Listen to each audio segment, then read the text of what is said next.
सतगुरु कबीर देव महाराज की जय।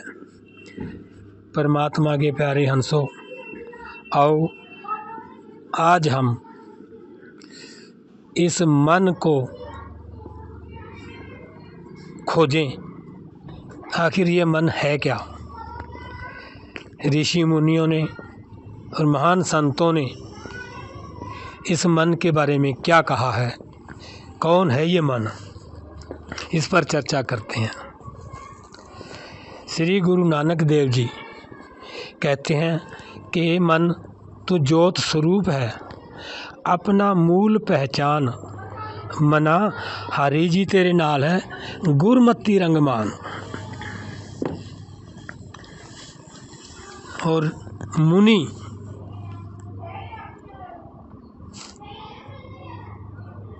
कपिल जी ने इस मन की खोज की।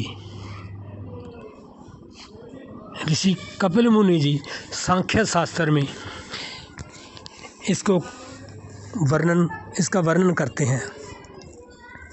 पहले तो ऋषि मुनि कपिल जी ने एक विधान बनाया, एक जुगती बनाई परमात्मा के पास जाने का एक विधान बनाया। क्या है कपिल मुनि का विधान? जड़ और चेतन। कपिल मुनि जी ने अपना सारा जीवन परमात्मा की खोज में लगाया और उसने ये खोज करी कि ये प्रकृति जो है ये जड़ है और आत्मा को पुरुष कहा, ये आत्मा पुरुष है। जड़ और चेतन इन दोनों ने मिलकर बुद्धि की उत्पत्ति की। बुद्धि से आगे अहंकार और फिर आगे इसने बताया, कपिल मुनि जी ने 25 तत्वों का विवरण दिया। तो उसके अंदर 5 ज्ञानेंद्री, 5 कर्मेंद्री और 1 मन। तो कपिल मुनि ने इस मन को जड़ कहा है।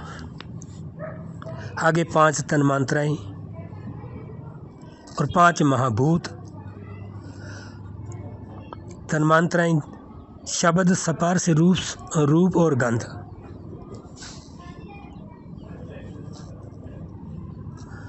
तो 5 महाभूत धरती, आकाश, जल, अग्नि, वायु। 5 ज्ञानेंद्री और 5 कर्मेंद्री। तो ऐसे 24 तत्व का विधान बनाया और 25वां ये चेतन पुरुष। तो क्या हुआ, कपिल मुनि ने अपने विधान में एक इतिहास सांख्य शास्त्र की रचना कर डाली। उसको विवरण विधिवत पढ़ने से पता लगेगा। हम यहाँ शॉर्टकट में ही बता रहे हैं कि कपिल मुनि ने उस मन को जड़ कहा है, क्योंकि वो प्रकृति के अंदर पहले से ही मौजूद हैं ये 23 तत्व और 24वां प्रकृति। अगर ये चेतन पुरुष इस प्रकृति से अलग हो जाए तो ये मोक्ष माना जाता है। ऋषि कपिल जी के मुताबिक आखिर में कपिल मुनि ने यही कहा, नेति नेति नेति, कि मैं उस परमात्मा को नहीं जान पाया, उस परम शक्ति के बारे में नहीं जान पाया। और कहा, अगर उस परम पुरुष पूर्ण परमात्मा को खोजना है तो योग के पास जाओ। ऋषि पतंजलि जी ने अपना इतिहास रच डाला, योग शास्त्र की रचना कर डाली। उन्होंने इस जीव को मुक्त कराने में विधान बनाया 8 अंगों का, यम, नियम, आसन, प्राणायाम, प्रत्याहार, धारणा, ध्यान और समाधि। आखिर में इस जीवात्मा को इस योग में उलझा दिया कि ऐसे मुक्त होगा, लेकिन फिर भी ये जीवात्मा बंधनों से मुक्त नहीं हो पाया। तो वैसे तो ये 6 शास्त्र आस्तिक हैं और 3 नास्तिक। हम इनमें नहीं उलझना चाहते अभी, फिर कभी खुल के बताएंगे कि ये हमारे 9 शास्त्र क्या कहते हैं। आज हम इस मन की व्यवस्था को समझते हैं कि आखिर ये मन है क्या। इस मन के बारे में हमारे साहिब कबीर जी क्या कहते हैं कि ये मन कौन है। आओ साहिब कबीर के द्वारा समझने का प्रयास करते हैं। कबीर जी ने कहा कि ये जो अष्टभुजी दुर्गा है, इसने अपने बयान दिए हैं बौद्ध सागर में। उसमें कहा है, इस माया ने, इस प्रकृति देवी ने, वो सुनते हैं कि उसके अपने विचार क्या हैं। तो ये प्रकृति माया क्या कहती है, 4 पुत्र हम जन्मे, बिना पुरुष संजोग, 3 दे धर एक विदेहा, अब तुम करो सुभोग, 3 बसे जग भीतर, एक बसे सुन गाम, सगल सृष्टि का कर्ता, यहाँ के हाथ न पाम। तो साहिब कबीर जी कहते हैं कि ये प्रकृति का, माया का चौथा पुत्र है। इसके न हाथ है न पाँव है और ये सगल सृष्टि का कर्ता है। ये सारी सृष्टि का मालिक है, कर्ता है ये। इसके बंधन में सभी फंसे हुए हैं। साहिब इसी को कहते हैं ये मन है। इससे कैसे बचा जा सकता है, इसके बंधन से कैसे आज़ाद होना है।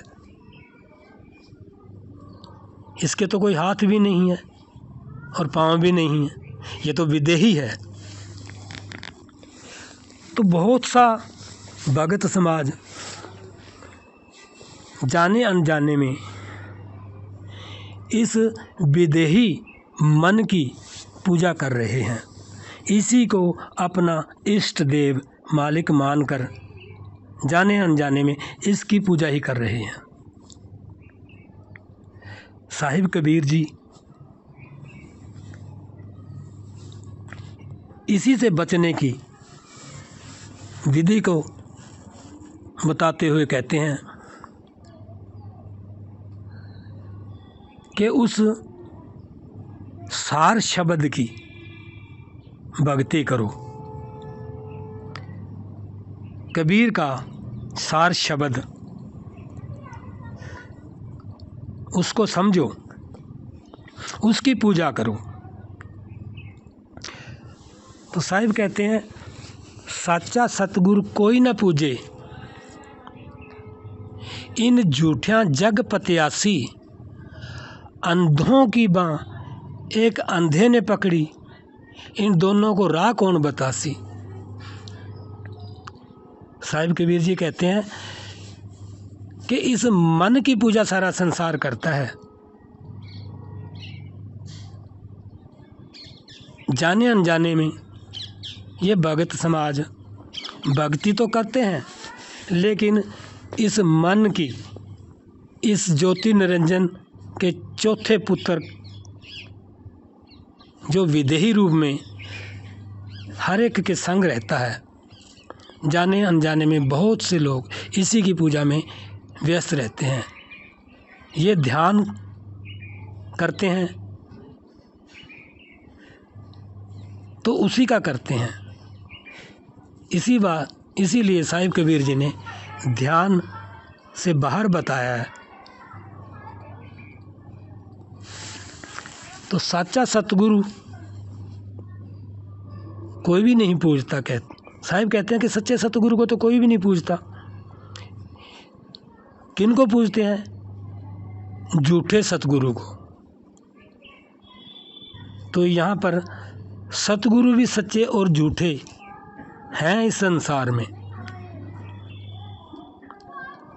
साहिब कहते हैं इधर से अंधा जामता भाई उधर से अंधा आए, अंधे को तो अंधा मिल गया,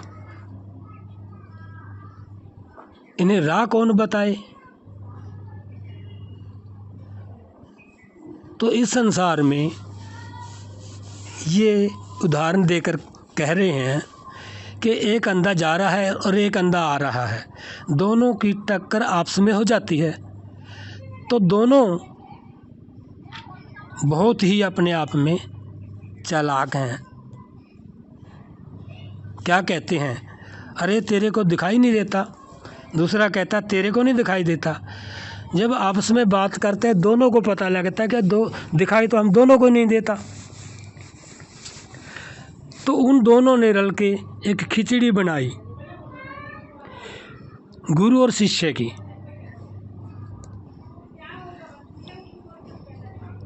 तो वो दोनों गुरु और शिष्य बनकर इन संसार में विचरण कर रहे हैं।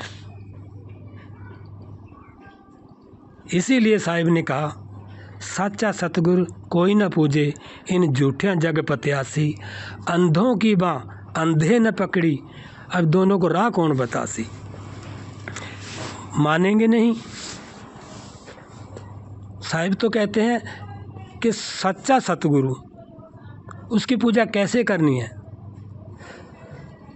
सतगुरु की सेवा सफल है जे को करे चित लाए। तो भाई उस चित लगाकर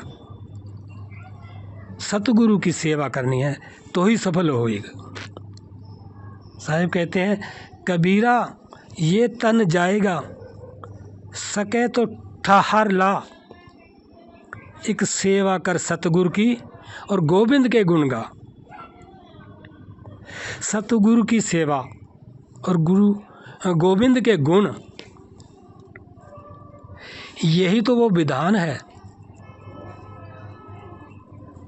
परमात्मा के बारे में कबीर ने अपना विधान चलाया हुआ है और काल ज्योति निरंजन ने अपना विधान चलाया हुआ है। इसीलिए भगत समाज उलझन में है। वो समझ ही नहीं पा रहे कि हम जो पूजा करते हैं वो सतगुरु की करते हैं या ज्योति निरंजन काल की करते हैं। तो भगत समाज, आपने सुना होगा जब दयाल और काल की वार्ता हुई थी तो काल ने कहा था कि साहिब जो तेरी भक्ति करेंगे वो तेरे, जो मेरी भक्ति करेंगे वो मेरे। तो उस वक्त दो घड़े रखे गए थे, एक घड़ा काल का था और एक दयाल का, परमात्मा का था। तो कहा गया था जो तेरी भक्ति करेंगे उस भक्ति का शब्द इस घड़े में होगा और जो मेरी भक्ति करेगा उस भक्ति का फल पूजा इस शब्द इस घड़े में जाएंगे। तो आज ध्यान लगाकर सोचो, विचार करो भगत समाज कि हम किसकी भक्ति का घड़ा भर रहे हैं। सच्चे सतगुरु की पूजा करेंगे तभी वो घड़ा भरेगा भक्ति का। अगर झूठे सतगुरुओं की पूजा करोगे, भक्ति करोगे, तो वो काल का घड़ा भरेगा। विचार करो कि हम किसकी भक्ति कर रहे हैं, सतगुरु की कर रहे हैं या ज्योति निरंजन की कर रहे हैं।